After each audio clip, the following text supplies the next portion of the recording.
मुअज़्ज़िज़ दोस्तों, मैं हूं ज़ैगम अब्बास और आप तमाम देखने और सुनने वालों को अस्सलाम वालेकुम। नाज़रीन ग्रामी, क्या आइंस्टाइन के मरने के बाद भी उसके दिमाग ज़िंदा था? साइंसदानों ने इसके दिमाग से क्या निकाला कि वो हैरान रह गए। कहा जाता है कि ज़हीन तरीन अफराद के पास अदात अजीबो-गरीब और मुनफरिद होती हैं। मिसाल के तौर पर 1728 में मरने के वक्त न्यूटन 1 करोड़ अल्फाज पर मुश्तमिल डायरी लिख चुके थे और हैरान कुन तौर पर उसने सारी उम्र शादी भी नहीं की।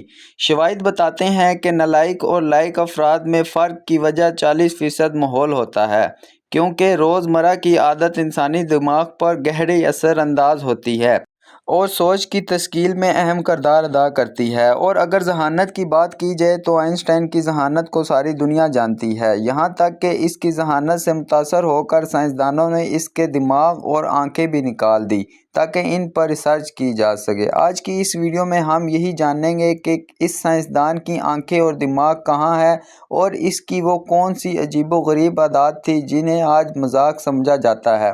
दोस्तों, सबसे पहले आपको बताते चलें कि अपनी मौत से पहले आइंस्टाइन की वाज़ेह हदायत थी कि उसके दिमाग और जिस्म को रिसर्च के लिए इस्तेमाल ना किया जाए, इसलिए इसने कहा कि इसकी राख को खामोशी से बहा दिया जाए। आइंस्टाइन की वफ़ात 17 अप्रैल की सुबह को हुई और अगर इसे अपनी वफ़ात के वक्त पता चल जाता कि इसके दिमाग और आंखों के साथ क्या होने वाला है तो वो इससे कबल ही खुद को ज़िंदा दरगोर कर देता।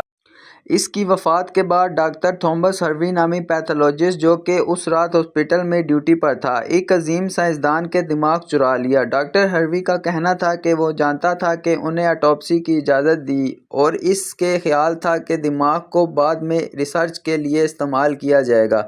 लेकिन बाद में जब रिपोर्टर्स ने मामले की तलकीन की तो उनमें पता चला कि डॉक्टर हर्वी को ऑटोप्सी करने और आइंस्टाइन के दिमाग निकालने की इजाज़त किसी ने नहीं दी थी। कुछ दिनों बाद जब ये राज फाश हुआ तो हर्वी ने आइंस्टाइन के बेटे हांस अल्बर्ट से इल्तिजा की कि दिमाग पर की जाने वाली स्टडी मुकम्मल तौर पर साइंस की खिदमत के लिए होगी, लेकिन ऐसा ना हुआ और डॉक्टर हर्वी ने दुनिया के अजीम साइंसदान का दिमाग चुराने पर बस नहीं की, बल्कि इसके साथ साथ उसने साइंसदान की आंखें तक चुरा ली, जो उसने बाद में आइंस्टाइन के डॉक्टर हेनरिक को दे दी। और ये आंखें ताहाल न्यूयॉर्क के एक शहर में महफूज डब्बे में पड़ी हैं और कहा जाता है कि नीलामी करने के लिए इन्हें जहर आलूदगी आ जाता है। डॉक्टर अबोरांस दिमाग के बारे में जानकर साइंस के मैदान में कोई अजीम साइंसी दरियाफ्त करना चाहता था, लेकिन इसका एक ख्वाब पूरा ना हो सका क्योंकि वो दिमाग का स्पेशलिस्ट नहीं था। एक ख्याल ये भी किया जाता है कि डॉक्टर हर्वी ने आइंस्टाइन के पर्सनल डॉक्टर के कहने पर दिमाग चोरी किया,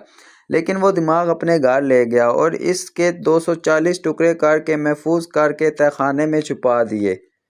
बेरिन बार ने अपनी किताब post card from the brain museum में लिखा कि जब हर्वी की बीवी ने इसको दिमाग गिरा कर ज़ाया कर देने की धमकी दी तो वो इसको लेकर मगरिब की तरफ चला गया, जहां उसने एक बायोलॉजिकल लैब में मेडिकल सुपरवाइज़र की नौकरी कर ली थी। उसने दिमाग को वहां बेड कूलर के नीचे एक डब्बे में छुपा कर रख दिया।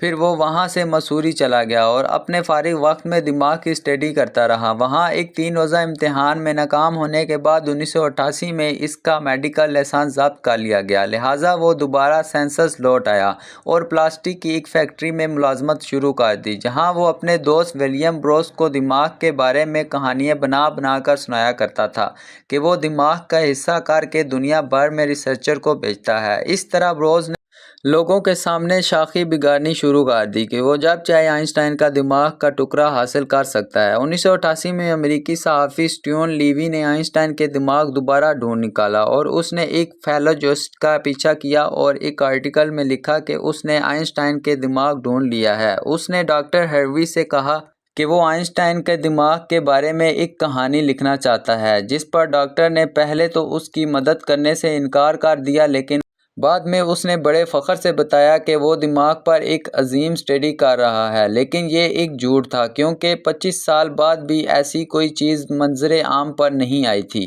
तो दोस्तों, जिसको भी ये वीडियो अच्छी लगे लाइक करें, सब्सक्राइब करें और दोस्तों के साथ शेयर करें। शुक्रिया।